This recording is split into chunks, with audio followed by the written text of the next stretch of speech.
누가복음 17장 11절로 19절 말씀.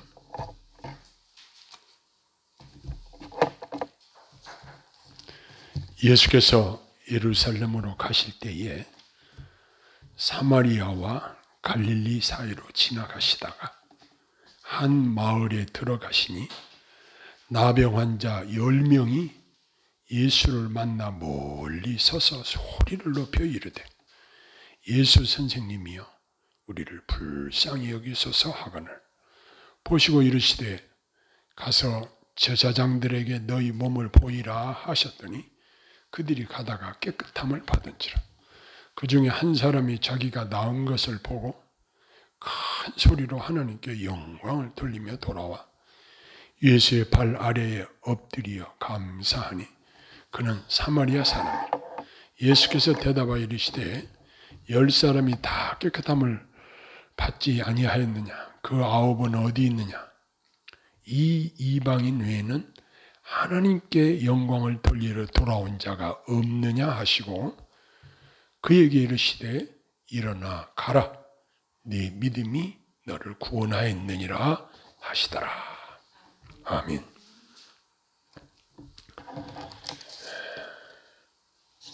우리가 이 세상을 살면서 전능하신 하나님의 은혜를 받는 일은 참으로 중요한 일입니다. 오늘 또 은혜를 사모하는 분들에게 이 본문에서 은혜 받는 비결에 대한 놀라운 지혜를 발견하게 해 줍니다.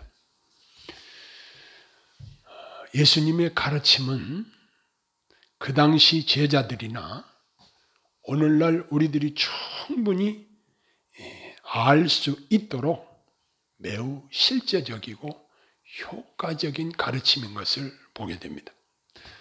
오늘 읽은 본문에 예수님이 예루살렘으로 가실 때에 사마리아와 갈릴리 사이로 지나가시다가 한 마을에 들어가셨을 때에 한센병 환자 10명이 예수님을 만나 멀리 서서 큰 소리로 예수 선생님이여 우리를 불쌍히 여겨 주소서라고 도움을 요청했습니다. 예수님이 방문하신 마을은 한센병 환자들이 집단으로 모여 사는 동네였던 것으로 보입니다. 전염병인 이 한센병 환자들은 격리되어서 사람들에게 가까이 갈 수도 없고 또 그 이후로 멀리서 예수님께 큰 소리로 불쌍히 여겨달라고 간구했던 것입니다. 구약 레위기 13장 45절로 46절에 보면 한센병 환자에 대한 규례가 기록이 되어 있습니다. 거기에 보면 옷을 찢고 머리를 풀고 자기 입술을 가리고 부정하다라고 말하며 일반인들과 격리된 동네 밖에서 살아야만 했습니다. 그래서 이들은 멀리서 소리 질러서 불쌍히 여겨달라고 도움을 요청한 것입니다. 오늘날도 그렇지만 통상적으로 전염병 환자는 가까이 하지 않는 것이 상식으로 되어 있습니다. 요즘 우리가 듣기 싫은 만큼 많이 들은 거리두기, 사회적 거리두기 하는 것처럼 이번 그 코로나19에 감염이 되었던 분들은 도우미를 불러도 그 집에는 오지 않는다는 이야기를 들었습니다. 그래서 이제 음성이고 아무 전파 위험이 없어도 일단은 사람들이 경계심을 가지고 멀리함으로 말미암아 정신적으로 우울증에 시달리는 분들도 많다는 이야기를 들었습니다. 그런데 본문에 10명의 한센병 환자가 예수님께 기도할 때에 예수님은 그들에게 주목하시고 그들을 향해 말씀의 권능을 나타내셨습니다. 먼저 여기서 우리가 은혜 받는 비결에 대한 교훈을 붙잡고 우리에게도 진정한 유익이 되기를 소원합니다. 제일 먼저 기도로 예수님께 나아가는 것입니다. 그들은 매우 간절하게 예수 선생님이여 우리를 불쌍히 여기소서. 저같이 이렇게 얌전하게 이야기를 한 것이 아니고 예수 선생님이여 불쌍히 여기소서라고 아마 소리를 질렀을 것입니다. 아마 저도 소리를 질리면 밖에서 마이크가 없어도 사람들이 놀라서 놀라울 정도로 소리를 크게 지를 수 있습니다만 아무튼 가까이 갈 수도 없고 멀리서 예수님께 소리를 질렀을 것입니다. 제 막내가 이번에 법무부 공무원 시험을 치르고 금요일날 오전 10시에 발표가 난다고 지난주 그래서 근데 이상하게 기도가 안 돼요. 이 법무부 그쪽에 시험에 합격이 되면 뭐 평생 동안 정부에서 보장하는 공무원 신분의 보장을 받고 이제 안전하게 먹고 사는 걱정은 없다. 그래서 거기에 응시를 했다고 그러는데 저는 별로 야 하나님이 먹여 살리지 공무원이 철밥통이냐. 지금 기간제 교사를 다니는데 지금 현재 교사보다 1년에 한 1200만 원 월급을 적게 받는다는데 지금까지 하나님이 은혜 주셔서 계속 직장 생활을 할 수 있도록 하셨고 그랬는데 사람들은 안정을 취하지만 진정한 안정은 우리 주님 안에 있다는 것을 생각을 하면서 별로 참 기도를 안 했습니다. 결국 우리 막내가 떨어졌다고 하더라고요.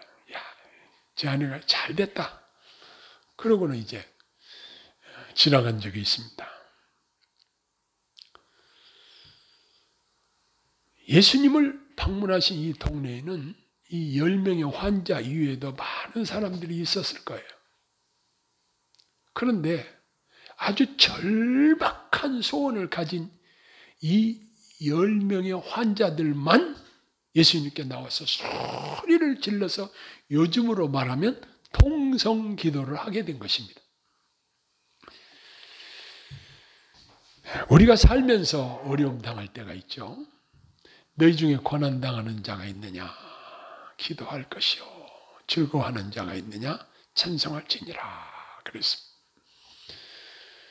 우리가 당하는 여러 가지 어려움들을 인해서 우리 주님께 기도로 나아갈 수 있는 기회가 생겼다는 것은 참으로 영적으로 다행스러운 일입니다. 그리고 우리가 흔히 생각하기를 기도를 잘한다?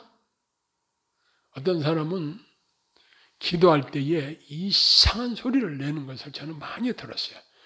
뭐 바람소리를 낸다든가 또 이제 하나님께 기도하면서 꼭 명령형 어조로 주시옵소서 뭐 한다거나 저는 그런 거 싫어요.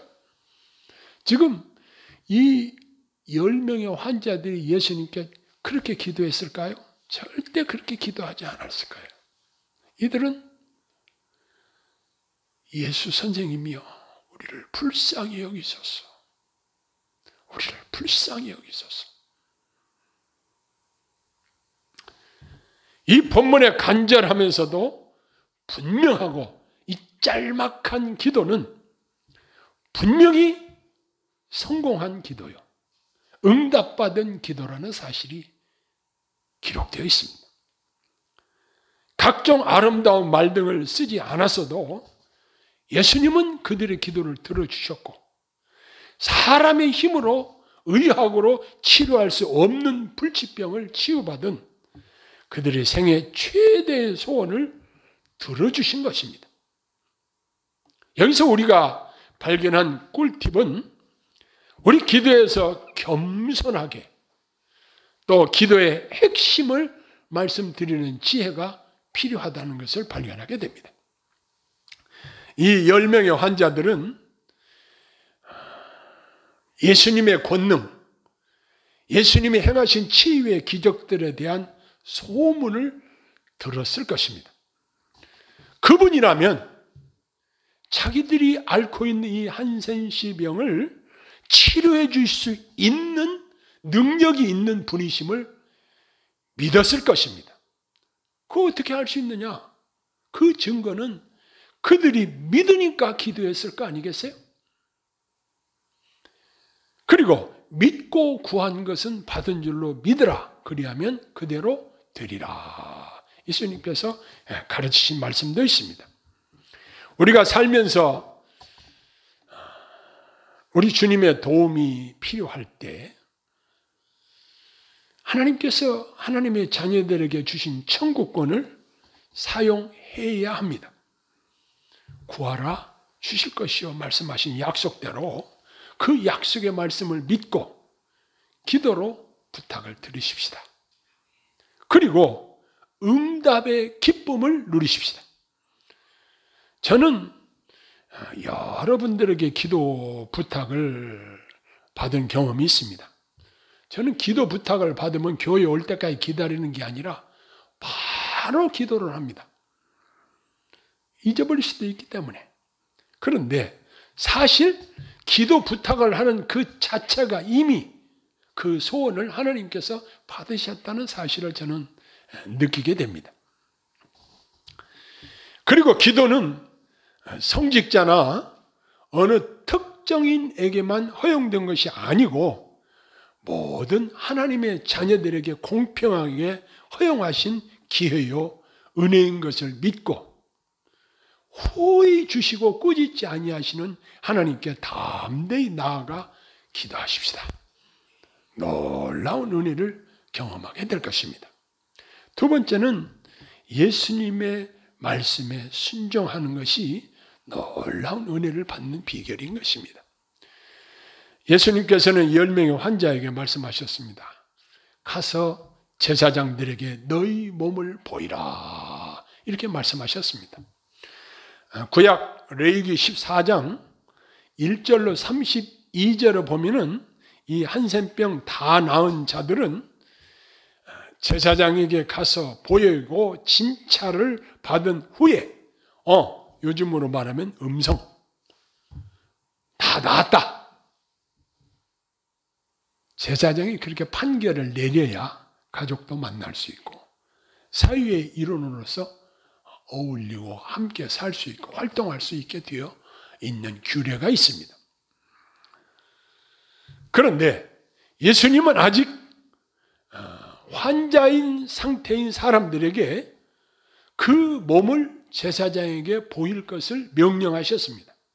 만일 그들이 한센시병이 치료되지 않은 상태로 제사장을 만난다면 생명의 위협을 당할 수도 있다고 합니다. 왜냐? 한센병 환자가 길에 동네에 돌아다니면 돌에 맞아 죽을 수도 있었기 때문에 그렇습니다. 그럼에도 불구하고 그들은 예수님의 말씀에 순종하여 제사장에게 가다 보니 그들의 병이 완치된 것을 스스로 발견하고 놀라게 된 것입니다. 우리 신앙생활도 비슷합니다. 우리가 천국을 보았습니까? 예수님을 실제로 만나 보았습니까? 그러나 우리는 예수님의 말씀을 듣고 믿고 순종하고 헌신적으로 따르게 된 것입니다.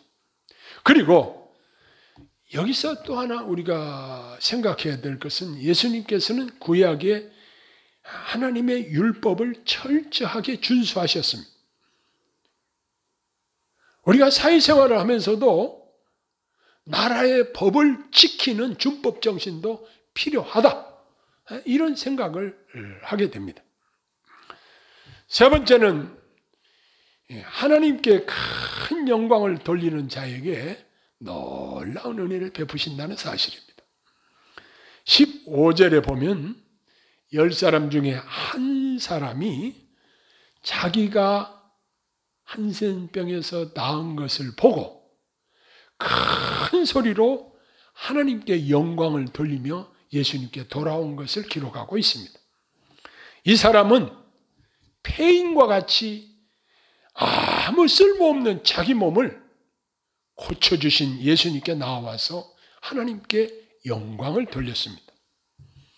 마찬가지로 허물과 죄로 죽었던 우리를 구원하신 하나님께 우리가 제일 힘써야 할 일이 무엇이겠습니까? 하나님께 영광을 돌리는 일입니다. 우리가 드리는 예배 행위도 하나님께 영광을 돌릴 목적으로 드려야 합니다. 어느 특정인이나 어느 단체의 목적을 이루기 위해서 예배가 이용되어져서는 안 될 것입니다. 순수하게 하나님께만 영광을 돌린 것이 마땅한 것입니다. 우리 인생의 목적도 무엇을 먹든지 마시든지 무엇을 하든지 다 하나님의 영광을 위하여 하라는 이 말씀에 집중하고 순종해야 할 것입니다. 네 번째는 감사하는 자에게 더 놀라운 은혜를 베푸신다는 사실을 여기서 발견하게 됩니다. 여기 보면은 10명의 사람들이 다 깨끗함을 받지 아니하였느냐? 그런데 너 하나밖에 여기 안 왔잖냐? 예수님의 말씀을 보면은 프로테이지로 보면은 10%밖에 감사를 예수님께서 표현하는 자가 그거밖에 안 되었다는 사실입니다. 예수님의 이 말씀 속에는 감사하지 않는 9명에 대한 섭섭함과 서운함과 책망의 의미도 포함되어 있었을 것입니다. 그런데 여기 사마리아인, 그 당시 사마리아인들은 유대인들에게 있어서 사람 취급을 받지 못하는 지역 사람들이었습니다. 그럼에도 불구하고 이 사마리아 사람 하나가 10명 중에 딱 한 사람이 예수님께 나와서 발에 엎드려 감사를 했다. 이렇게 기록하고 있습니다. 예수님은 감사하는 자에게 더 많이 감사할 수 있는 은혜를 베푸신다는 사실을 또한 여기서 배우게 됩니다. 감사는 우리 은혜 받은 자의 필수적인 의무입니다. 우리가 선물을 받아놓고도 감사하다는 말을 안 하면 선물을 준 사람이 섭할 수도 있어요. 우리가 하나님의 은혜를 받고 사는데 하나님께 감사의 표현을 소홀히 하거나 인색하거나 한다는 것은 결코 지혜가 아닐 것입니다. 사람과 사람과의 사이에서도 감사를 표현하는 것이 마땅한 도리이거늘 하나님께 우리가 늘 감사하는 생활을 한다는 것은 너무나도 중요하고 지혜로운 삶의 모습일 것입니다. 우리가 하루에도 감사할 수 있는 여건들을 찾으면, 조건들을 찾으면 얼마든지 많이 찾을 수 있습니다. 그러나 불평할 거리들을 찾으면 얼마든지 불평할 수 있습니다.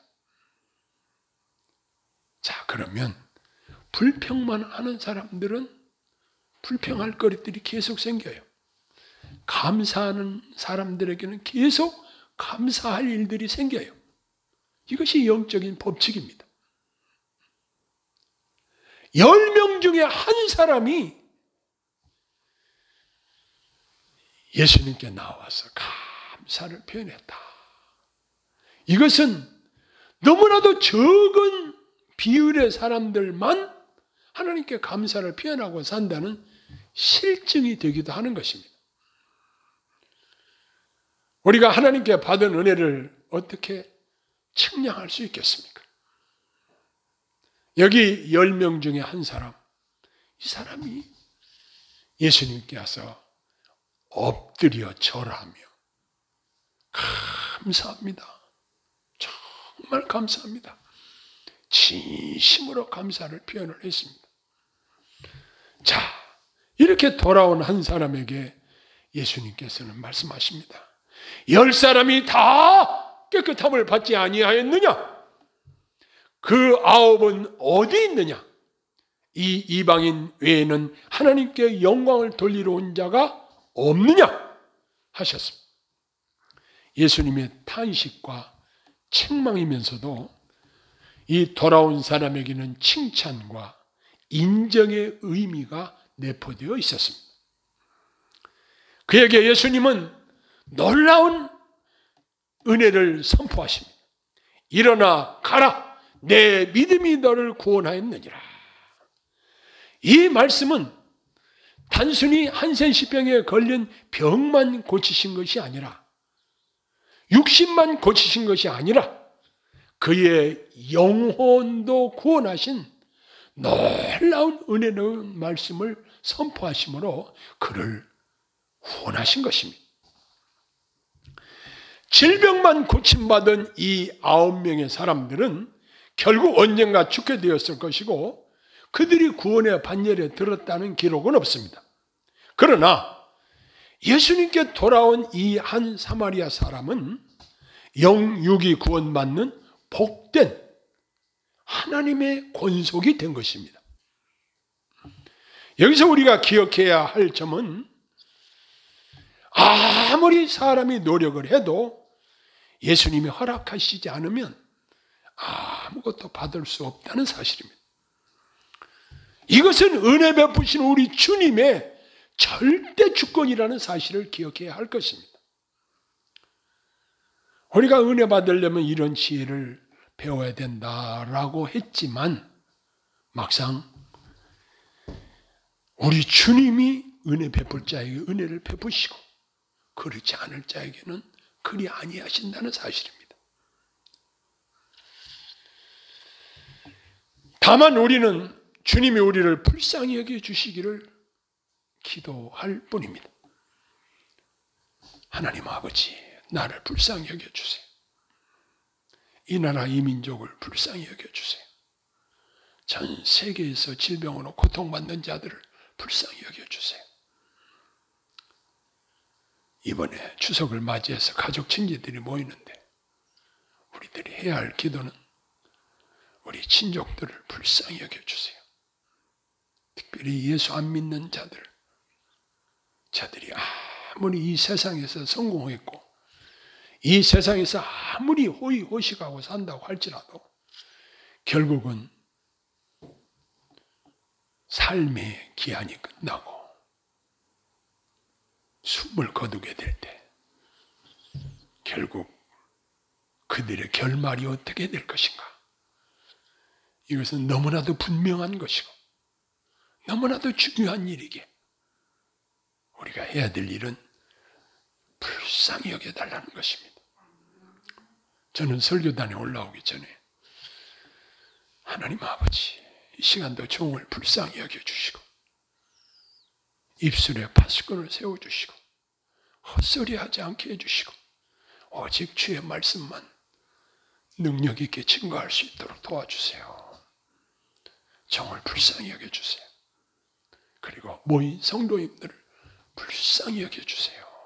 이렇게 기도합니다. 사람들은 흔히 말하기를 저 사람 불쌍해 이렇게 이야기하면 기분 나쁘게 생각할 수도 있습니다. 그러나 사람들은 우리를 불쌍히 여기지 않는다고 할지라도 우리 주님이 우리를 불쌍히 여기시면 문제가 해결이 됩니다. 사람들이 능력이 있고 지혜가 있고 과학이 발달하고 의학이 발달했다고 큰 소리를 치지만 코로나 바이러스 하나 이기지 못해서 전 세계 석학들이 어찌할 바를 모르고 백신 하나 지금 똑바른 걸 제대로 사용하지 못하고 있습니다.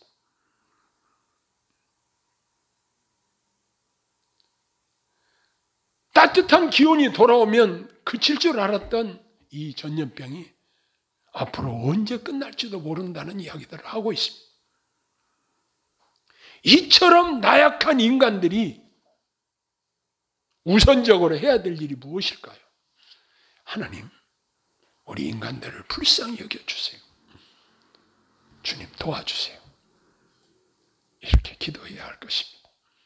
기도하겠습니다. 하나님 아버지, 저희들의 연약함과 저희들의 처지와 형편을 다 아시는 우리 아버지 하나님,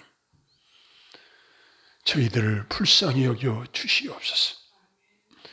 사랑하는 주의 백성들을 불쌍히 여겨 주시고 주의 전능하신 오른팔로 붙들어 주시고 저희들의 건강과 저희들이 하는 모든 일들을 주께서 지켜주시고 보호해 주시옵소서.